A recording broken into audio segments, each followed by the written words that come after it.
to emphasize this point that should be retained as a national airline, which will require substantial restructuring, and Cabinet should take the operational decisions needed to achieve this.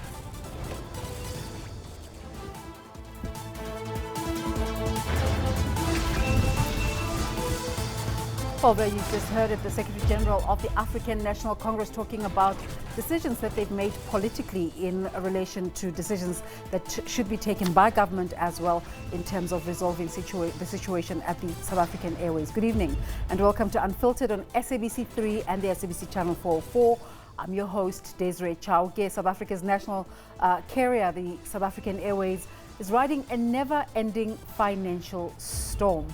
The airliner has over the past 2 decades or so drained the fiscus of billions of rands and incompetence and corruption.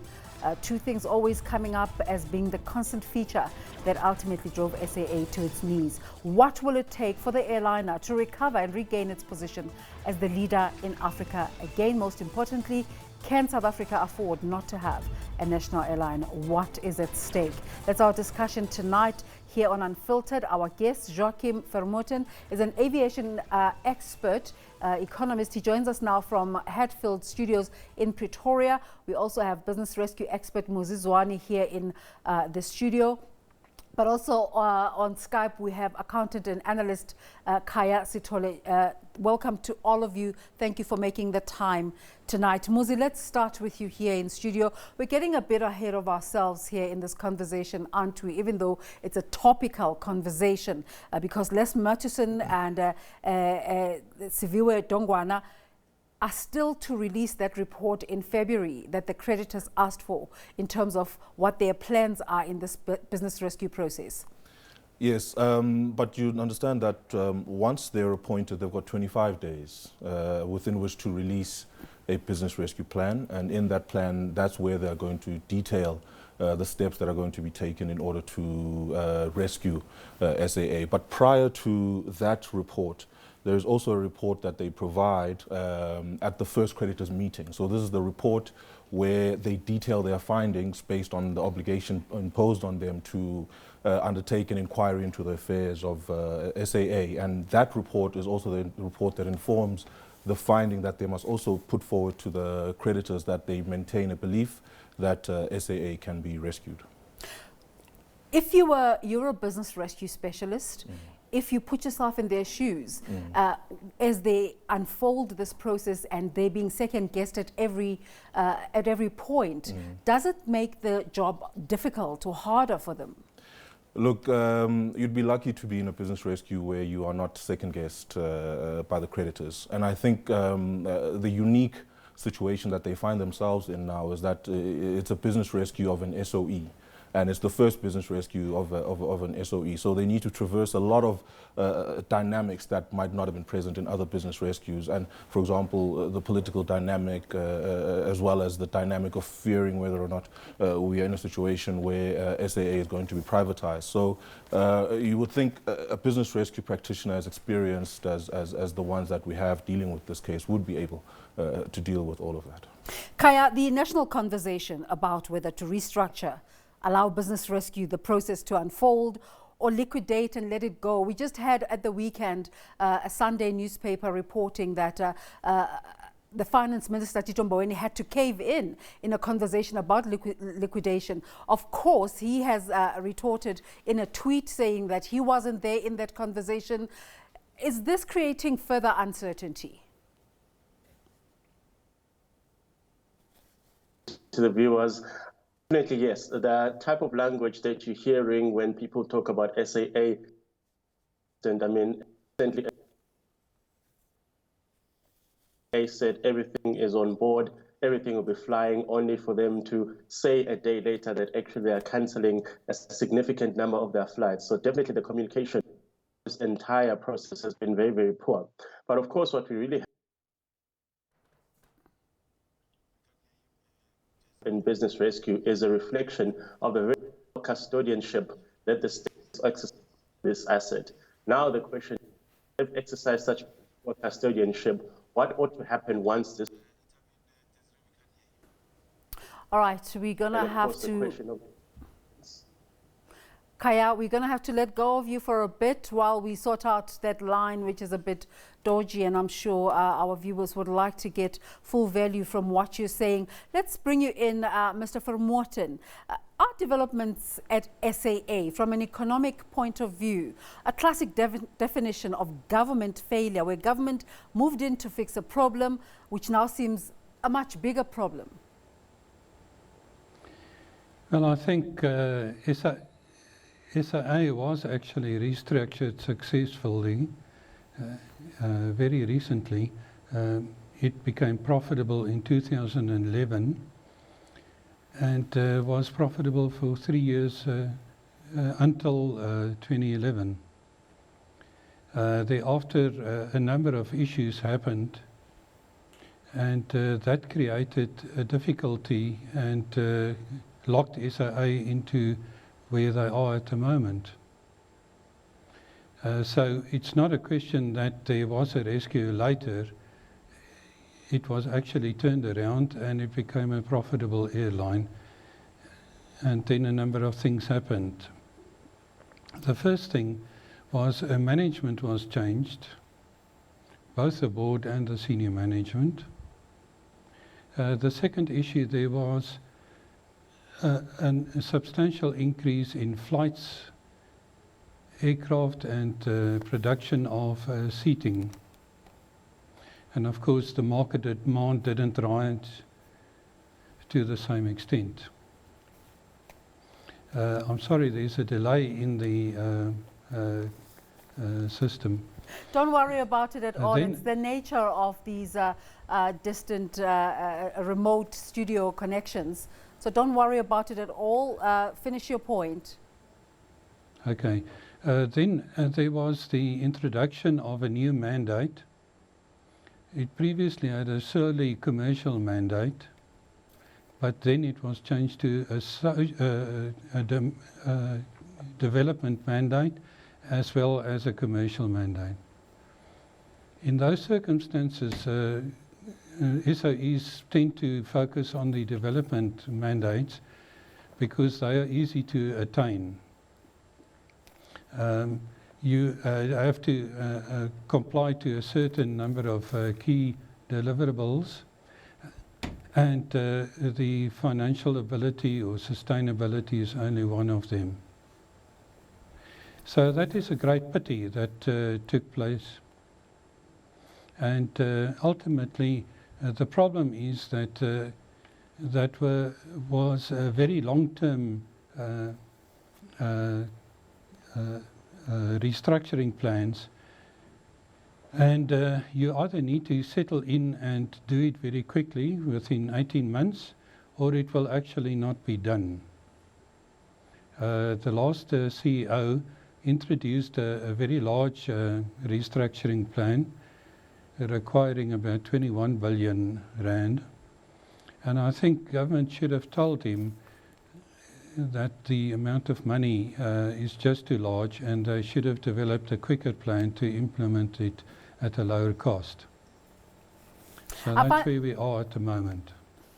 I find it curious that you're saying financial sustainability is one of the concerns, because I would like to argue that it is actually the main concern, especially considering the non-economic growth of the South African economy, the macroeconomy at the moment. But we'll continue with this conversation. You're watching Unfiltered. We're asking you about developments at South African Airways and how, what can be done in terms of solutions. Stay with us. You're watching Unfiltered. We'll be back after this break.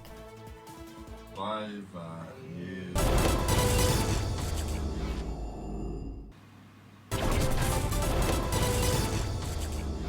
We have further agreed that we need to ensure that there is improved performance.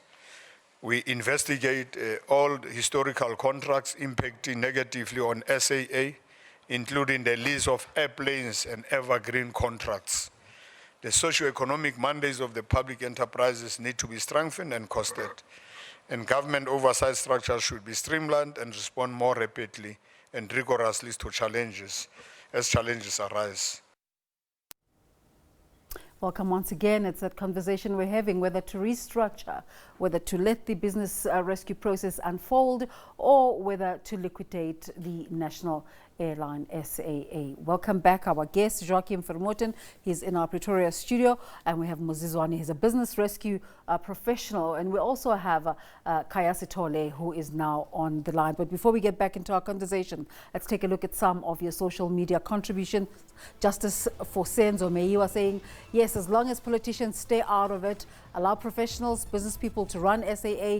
Currently, a pharmacist, arrogant politician, is behaving as if he knows it all, interfering with the running of the SAA. Let's take a look at another one. Nazim Khurutboom saying, no, South Africa can't afford not to have a national airliner. The only thing we need are people who can take SAA to another level, not the ones that are there to serve their own interests. And let's continue with this conversation. Joachim Vermoten, let's bring you back in. You were talking about whether this process, this entire government process can be viewed as government failure. And you were talking about financial sustainability being one of the main issues when you consider what government wants to do, which is have a developmental mandate. Isn't it the only issue at the moment? I think that is the overriding issue. A development mandate doesn't have economical objectives in it. And there are many economic studies that have proven that if you have different mandates instead of a singular mandate, the SAEs actually choose the easier mandates to achieve. It's very difficult to run an airline profitably.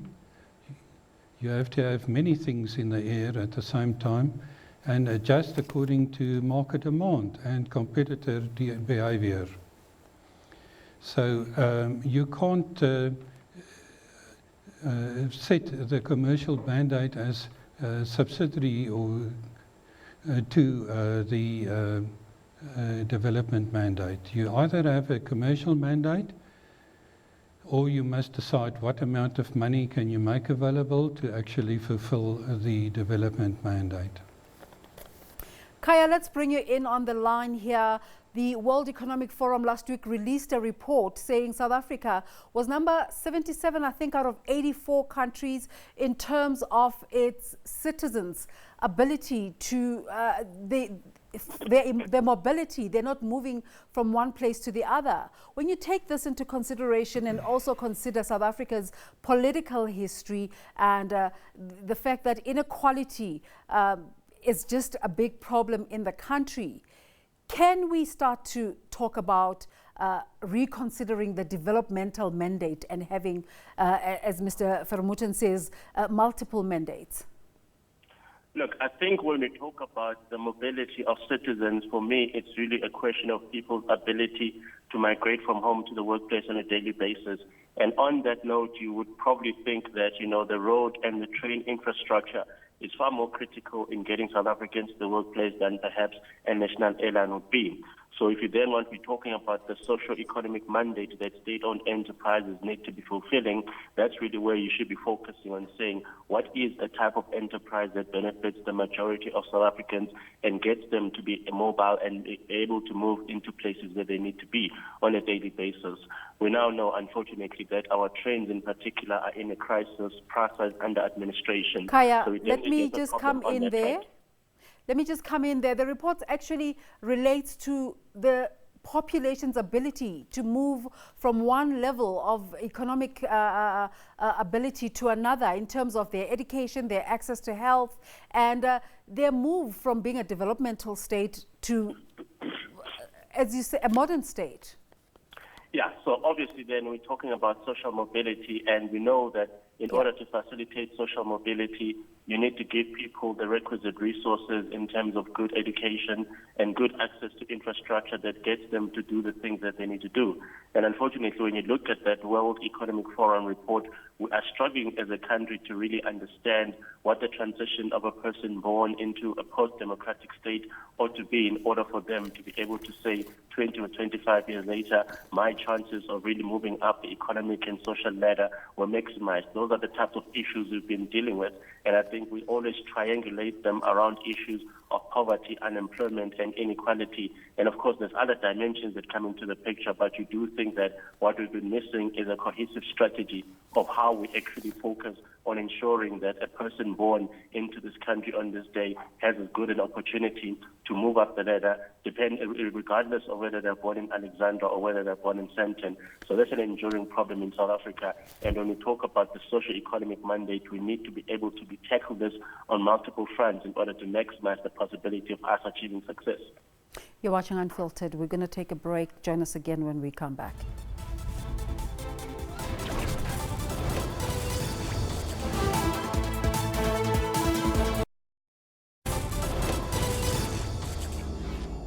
The thought is put in a rather provocative manner. Who flies SAA?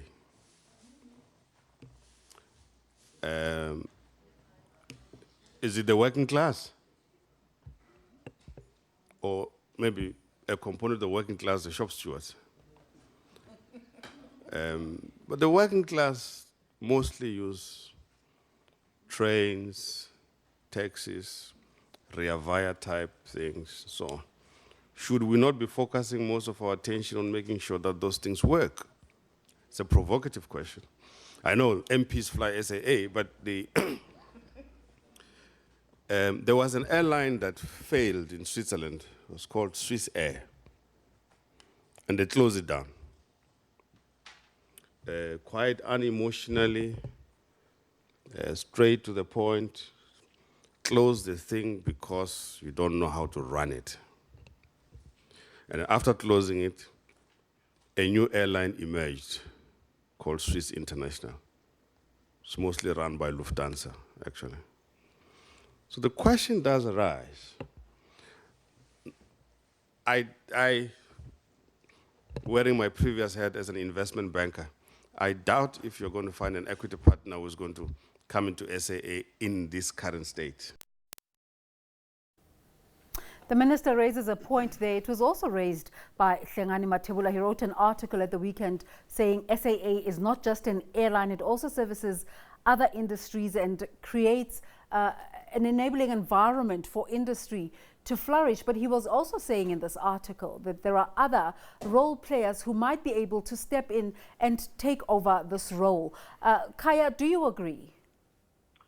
Yes, I think the reality here is that obviously a business as large as SAA, which has over 10,000 people on staff, has obviously spillover effects into other parts of the economy, particularly the aviation value chain. So, of course, it's not just the number of 10,000 that gets affected when you talk about SAA, it's all the suppliers and other stakeholders that are affected by it. So that's really the type of business you're dealing with here.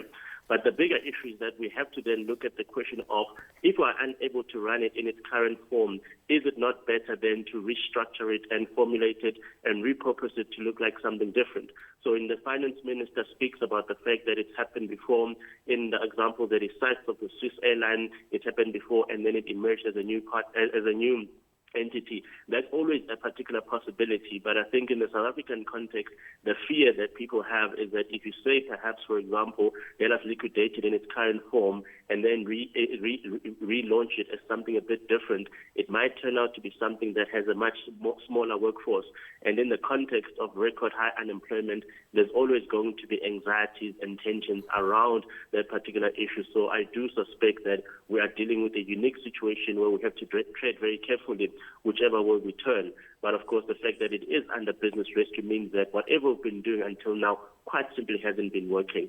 Now, whether it's simply a question of the wrong people being put in charge of the airline or simply the market forces and the evolution of the aviation industry in particular changing at a rate that's much faster than SAA is able to respond to, these are the things that the business rescue practitioner needs to interrogate before he issues his report and says there's a recommendation forward. Muzi, is the Minister correct that we're being sentimental? One of the biggest conversations that have been had since the announcement in October about the business rescue is the reasonable prospect of success for this process. Look, we might have our opinions on whether there's sentimentality attached to maintaining SAA in the state that it's in. But the fact of the matter is that the entity is in business rescue. And whenever we're having a discussion about business rescue, I think we must be informed by the key parties in a business rescue who are defined as affected parties. So affected parties are your creditors, your shareholders, and your employees. And these are then the people who vote on a business rescue plan, but the shareholders would vote only to the instance that the business rescue plan would be deviating from the established equity structure of the particular company. So the key players then become the creditors, you know, and these are the people that have to vote on the business rescue plan. So external parties to that might voice opinions, but at the end of the day, when a business rescue plan is published, it's these creditors that must vote on the business rescue plan. And further to that, there's another definition called independent creditors. So the independent creditors then excludes shareholders because they are not independent as or they're related to the company. So they're not first preference. You know, so that's why I'm saying that initially I said there's a lot of uncharted territory when it comes to this, and the voices. There are a lot of voices that will be heard. But at the end of the day, it's the affected parties, particularly the creditors, that will determine what happens with regards to SAA when they are voting on this business rescue plan. So the creditors who are waiting that report that's supposed to come out in February in terms of the way forward, how amenable are they to the prospects of the SAA and them getting their money back? So a fundamental concept in business rescue is a reasonable prospect of rescue. So this is a concept that permeates the entire process. So the business rescue practitioner must be satisfied from inception and throughout the duration of the business rescue process that there are reasonable prospects of rescue. In fact, Section 141 of the Act stipulates that when the business rescue practitioner is no longer certain that there are reasonable prospects of rescue, then they must apply to court for an order placing the company in liquidation. Liquidation. Yes. So they are supposed to express an opinion that the company can be that there are reasonable prospects at the first creditors meeting. And which they have so far. Which they have so far. And then we will then have a publication of a business rescue plan. And from 10 days after that... I'm going to ask you to hold on to your thoughts. Okay. I'm pressed for time. All right. But this is when we say goodbye to our SABC 3 viewers. If you'd like to continue engaging in the conversation, please join us on channel 404 SABC, the SABC News channel. Let's take a break. We'll be back then.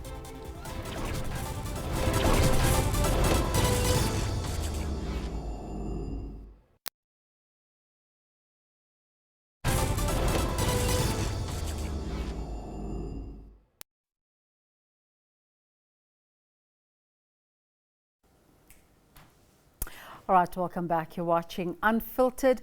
Let's just take a look at some of your social media comments regarding our conversation tonight. Amakhi saying, no, it just needs to be managed properly. All of these SOEs are possible. I suppose they're saying it's possible to manage them properly. But so far, it hasn't proved the case, really. Moses Mabika saying, national airline is the pride of the nation. South Africans can't afford to lose that pride. They must just downsize their operations. Again, that sentimentality issue coming through. Aubrey Butelezi, we can't keep on using billions of people's money on something that not even 20% of the country is using. Let's rather use that money to build schools, hospitals, provide clean water to our people.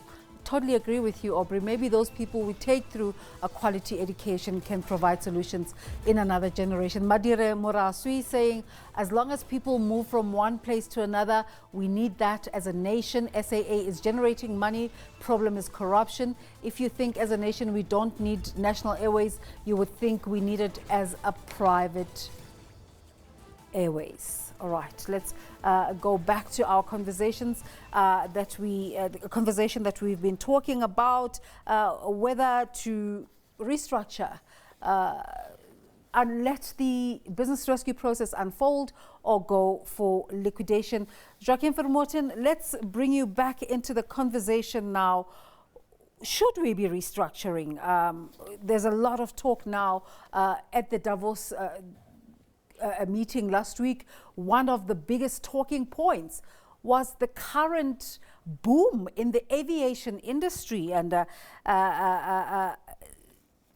should we be looking at letting SAA continue, or should we be looking at new ways of running this big business? Well, I think there's a few aspects to this. The first is one doesn't do it for free, you know. SAA operates at a 6 billion loss per annum, which implies about 500 million per month. Government is battling to get the 2 billion that's needed for the post-commencement financing of the business rescue process. So if we continue with a general restructuring plan that only amounts to tinkering to it, it will actually incur another 6 billion per annum. So the only solution is to actually restructure the whole structure of it. In other words, you could end up, for example, this is one example, with a smaller international service, maybe 5 or 6 routes, and then sell all the other assets to pay for the liabilities. Mango you can easily sell. The technical division you can easily sell, and the other 2 smaller subsidiaries you can do as well. So then you would emerge with the international business with more focus, and which you can do well, and to operate your international services. Mango only operates in the domestic sphere. There are no strategic impediments there. It's only a commercial type of business. So there's no reason for the government to actually operate Mango. You know, it is an area that can be operated by the private sector. SAA Technical is a business that's not constrained by the bilateral and ownership limitations on airlines. So with a proper focus, you could develop it in a worldwide company. An example would be Sabina Technics, that operates today on 5 continents. So there are many other solutions. Most countries have national carriers, but only national carriers that have duly adjusted themselves for market conditions. And those carriers outside Africa are privately held. They are listed companies and not owned by the state. So if you think of British Airways, it gives you the characteristics and of the nation. Similar Lufthansa, you can clearly see it's a German type of impression. And those type of airlines have private shareholders. The governments are no longer involved with them, but they are national airlines. So the era of state-owned airlines is really winding down. And even if an airline is successful, you always need to invest in new equipment, computers and IFEs, that's in-flight entertainment systems, and your net investment is higher than you can earn from your margins, which are very low. So you always need access to capital markets to issue more shares. Khaya, a global carrier, as Mr. Vermoten suggests, is still, if it is headquartered and based in South Africa, still to some extent has a responsibility to labor. And there are other issues that come up there in terms of fair labor and practices. How can this How can they navigate this area of running the airline business? Look, every business that operates in any jurisdiction has got a massive responsibility towards the nation in which it operates, whether in terms of making sure that it practices fair labor practices, and also the fact that it compensates the society for the license to operate, whether it's in the form of taxes or any other compensation. So that is a universal reality. And I think, of course, in an instance where we're talking about perhaps the possibility of somebody coming in with a new pair of eyes, somebody who probably has a different way of understanding how business ought to work, that individual or that entity would have to be sensitized to the issues unique to the South African landscape, and then obviously operate under the understanding that we do have rules that need to be respected. And of course, if you're going to be a big player in our economy, then this is what is expected of you. And I think most international businesses sort of have an understanding that wherever you go as a person who's been given the license to do business, there's obviously the local rules that you have to learn and you have to respect them. So I think that is something that nobody is going to resist, obviously, for as long as they think the rules of engagement and the policies are fair and reasonable. Muzi, last week when the SAA cancelled about 19 domestic and international flights, Labour came out to say that we told you this business rescue process is almost like just more than a disguise of a liquidation disguise, and eventually we will see things going that way. And on the other hand, there was analysis that was saying not at all. This is part of the business rescue process unfolding. What's your take on the cancellation of the 19 flights last week? Look, the business rescue practitioner would. I'm not sure if that decision was based on the business rescue itself, or it was a pre-existing decision that was just being implemented. But at the end of the day, the business rescue practitioner is there to take the steps that will make sure that this business survives. So there's a key concept I think that we need to understand, and that's the concept of a rescue. And the Act defines a rescue as achieving one of two objectives. So we understand that if a business is financially distressed, the business is either in a process where it's insolvent or it's illiquid. So that's distress. So rescue, the first leg of rescue, the one that we would almost hope to achieve, is the assumption is that there's still something to salvage. Well, whilst you're still in that process of business rescue, the assumption is that the business rescue practitioner reserves the belief that there's something to salvage. But there needs to be an understanding of what rescue is within the context of the Act. And rescue means achieving one of two things. Either the company will exit business rescue and continue to trade in a state of solvency. So that's what we say is achieving a trade out. Or the creditors will achieve a better return than they would ordinarily achieve if the company were to be immediately liquidated. So that's what people call a structured wind down. And I think when we're talking about selling the assets of business rescue, they could be sold either in the process of a structured wind down, or they could be sold as part of the business rescue plan. But that would still be achieving the objectives of rescue within the Does context. the SAA have sufficient assets to sell off? Well, I'm not in a position to comment on that, but you're watching the situation.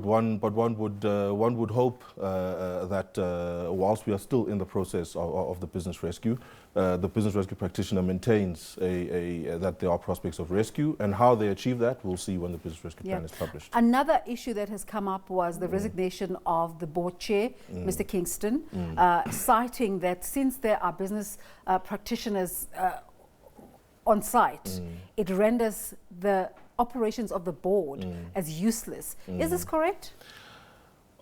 Well, no. So what happens is once the business rescue practitioner is appointed, they take over the management of the company that is in business rescue. But that doesn't mean that the board is dismissed without more. In order for a director to be removed, the business rescue practitioner must apply to court, and there are qualifications on which that board member will be removed. But the board remains in place, the management remains in place, but they all defer to the business rescue practitioner. However, Khaya, and I'll bring you in here, even though the board remains in place, Mr. Kingston's argument was that this continues to be a cost for the SAA that it cannot afford. Your thoughts? Kingston was not actually the chair of the board of SAA. The chair was Mr. J.P. Magwaza, who resigned last year, and since then we've had an acting chair in Tandegam Goduso. So Mr. Kingston was an ordinary member of the board. But of course, the reality is that SAA can hardly afford to pay any costs that are avoidable. So even though in a business rescue process there is no requirement for the board to resign, in this particular instance, I think Mr. Kingston's view was that if there are costs that SAA can avoid, in which case being the board fees for people like him, then these are costs that probably should be avoided. But there's obviously there's no perfect correlation between saying we're now under business rescue and then saying that the directors must be removed. As my colleague just said, they actually remain in place. And remember, business rescue is by design supposed to be a temporary process. We could always emerge from the business rescue process with the business rescue practitioner simply saying, look, I found these one or two issues that were the problem, but if we fix these two issues, then we can proceed and carry on as usual, which is why the management remains in place and the board remains in place, and only after the business rescue practitioner says, actually, this is the way to go forward, can you then entertain the idea of saying, well, perhaps in the new or reconfigured structure, if the airline survives, then maybe these board members should be removed or should be retained. Khaya, thank you very much for that correction there. Joachim, does the board, in a business rescue situation, create, where finances and sustainability are an issue, do they create extra weight? Well, they can't really take any decisions on their own. So I think it's an unnecessary expense. You know, I think Mr. Kingston is very wise to step aside. All right, our guests, Joachim Vermoten, Muzi Zwane, and Khaya Sithole. We're taking a break. When we return, we complete this conversation we'll be having about the way forward for South African Airways. Stay with us.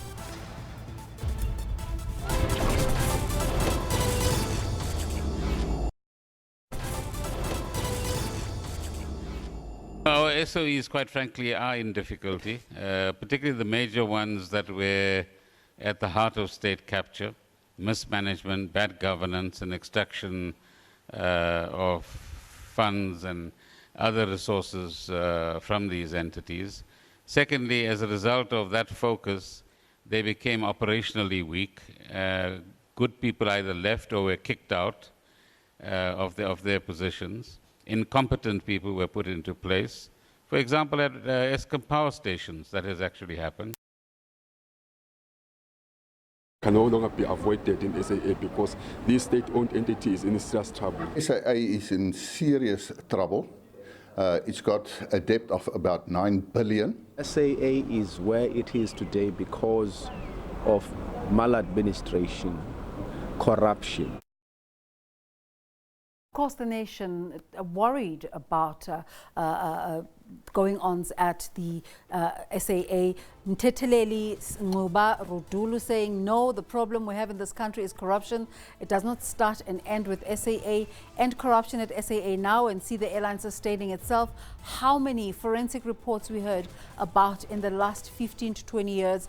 Nobody was ever charged. And talking about nobody being charged, Khaya, I don't know if you've seen on social media that interview with Richard Quest and a local presenter, radio business presenter, talking about Mr. Pravin Gordhan and the fact that he has been part of this problem this entire time. And he has not been able, the entire time he was going to Davos saying that things are okay, and now he's come back to say it's actually cannot be salvaged now. What were your thoughts about that clip?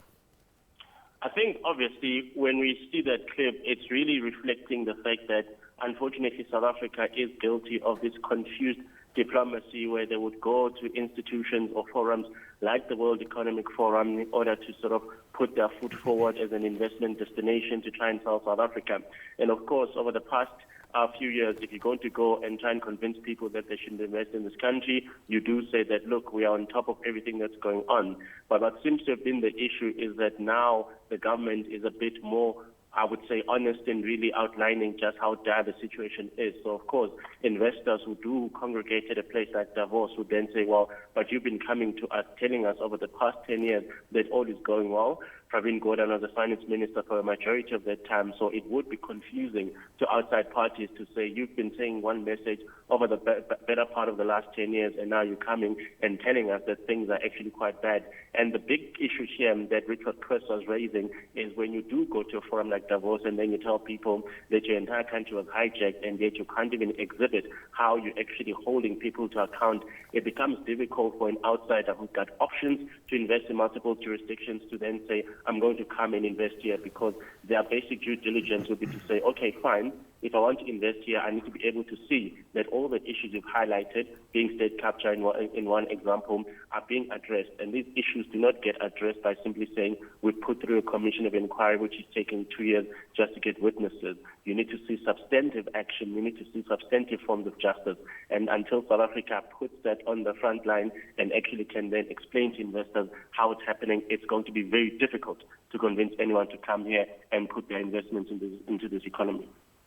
In fact, this week sees the anniversary of the coming into office of the current Director of National Prosecutions, Ms. Shamila Batoyi. What do you think have been the notable milestones for her? Has there been any progress? Unfortunately not. And I think the reality here is that we must always remember that she didn't come in as the National Director of State Capture Prosecutions. She came in as the National Director of the entire institution, an institution that had for the past 10 years been really the space of contestation when it came to the political turf wars. So that is the first issue. However, in that particular case, you would have thought that for a person who understands that the institution's reputation and standing in society has been so compromised, she would have strategically said, look, if people are going to trust that we are doing something within the first year, I should at least be able to exhibit in that in one of them, some of the big cases of corruption that we've seen, and there are far too many that we've seen, she would have been able to exhibit that in one instance we followed up, and these are the people that we're bringing to book. I think the inability to even hold on to the low-hanging fruit, of which there are many, means that a lot of people are now getting very anxious in really trying to figure out, can anything be fixed? And of course, the way South African society works is that our tax money is being spent, so we are within our rights to feel anxious when we just don't see things happening. So I do think that after a year, it is quite simply unacceptable that we actually do not have even a roadmap of saying, look, these are the matters we're pursuing, these are the matters we're looking into, and these are the timeframes in which we're hoping that we can bring people to account. That's really where the sense of frustration comes from. So Joachim, politics and economics, two sides of the same coin. The political messages that are coming through are about restructuring and not really putting so much emphasis on this business rescue process. How does this affect confidence in the country's policy development? And the one issue that has constantly come up is that there is no policy certainty in South Africa. Does this impact on that conversation? Well, definitely. I think that you need policy certainty, but you know, for maybe 10 years we haven't had that. And you can't establish it by continuing the same policies, you know. The accountability is a major issue. If we bring it back to SAA, you'll remember that the annual financial statements were supposed to be published and tabled in Parliament, and many excuses were found, and none of those excuses are really valid. But within the context of the business rescue, there's no problem to actually file it and publish it. One would like to see the real extent of the losses and also the extent of the so-called fruitless and wasteful expenditure that we need to see, you know. So it hasn't been published, and there's no reason for that. So the minister needs to hold the board account. The board needs to hold the CEO account, and so on, you know. It's not one gang that sort of cover up for each other. That's the conventional type of structure that people are used to. So we need more accountability, and we need to see what's going on. To actually ask for 2 billion, or maybe the 6 billion, the current level of losses per annum, without having the financial statements, it's really unacceptable. So those type of normal process need to return. All right, I just need to say that at the beginning of the show, we alluded to an article that appeared in a Sunday newspaper saying that the minister, Tito Mboweni, caved in, to which his retort was that I was in the UK Africa Investment Summit when the NEC and the Lekgotla concluded. How does one cave in absentia? This story is false, suspicious and malicious. Watch this space. We have the tweet up at the moment. My producers tell me there you go. But just a latest development a few minutes ago, Eyewitness News coming up to say that EWN acknowledges that the use of the term caves in was incorrect, and we apologize for the error. We have amended the article as per the City Press report. That's just a latest development to that story. We're close to wrapping up our conversation, and let me bring Muzi Zwane back in. The nation is watching in terms of the business rescue process and the report of the business rescue practitioners. What can we see coming out as the process unfolds? Look, I think the first step, because I believe that there's an issue of post-commencement financing that they are still waiting on. So I think we need to clear that hurdle first. Yeah, you were saying it's uncharted territory. When that term post-commencement financing came up, we were all like looking for dictionaries to find out what is that all about. So post-commencement financing is basically any funding that a company... The 2 billion that was promised. Yeah. Could be. So it's any funding that a company receives once it commences business rescue. But it's also the salaries that are due to employees that are due after the commencement of business rescue. So that broadly is what we call post-commencement financing. So I think we need to clear that hurdle first and see whether or not we do get this post-commencement financing. And if we don't, does the business rescue practitioner maintain the view that the company can still be rescued? Can it continue, notwithstanding the fact that this funding is not available? So assuming that we do then get the funding, then we need to wait for this business rescue plan to see what the business rescue practitioner proposes. And the information that my fellow guest was alluding to, the financial information, the assets and the liabilities, these are some of the information that we will find in that business rescue plan, because the idea behind a business rescue plan is to give creditors information for them to make an informed decision. Khaya, you tweeted last week when those 19 flights were cancelled, saying, just a nudge to the minister, finance minister, saying, isn't it time that 2 billion was released? Yeah, and I think, of course, if you remember, when the process was announced way back in December, there was a gentleman's understanding that the lenders would put up 2 billion rand and the state would put up its share of the 2 billion rand in order to provide the 4 billion rand in post-commencement funding. It only turns out that even today, the state actually hasn't been able to raise the 2 billion rand.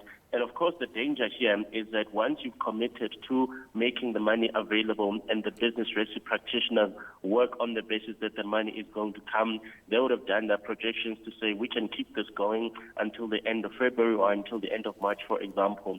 Now, if that agreement is broken, it means that it compromises whatever strategy they had just to keep the airline going until a particular point in time. And the reality here is that the state needs to then come to the table and explain whether the money is going to be forthcoming, or if it's not going to be forthcoming, what is the alternative? The fact that this started at the beginning of December and it still hasn't been finalized now at the end of January means that either the appetite quite simply isn't there, or if the appetite is there, the money doesn't exist. Either way, there has to be better communication between the Finance Ministry, the Ministry of Public Enterprises, and indeed SAA itself. And at this stage, it doesn't look like we've found that cohesion yet, because even last week, when the announcement was made that there be flight cancellation, it should have been made very clear that the reason we're now entering into that particular territory is because of the 2 billion rand or it's because of another issue altogether, so that people can at least have an understanding that, well, if the finance minister is going to tweet his view that he doesn't believe that the airline should be rescued in the first place, and he's the person that's supposed to sign the check, then we can sort of make our own assumptions on what the future is going to be. So until we get that communication working right, and until that we get that cohesion within government itself, there's going to be a lot more anxieties, unfortunately, over the next coming few weeks.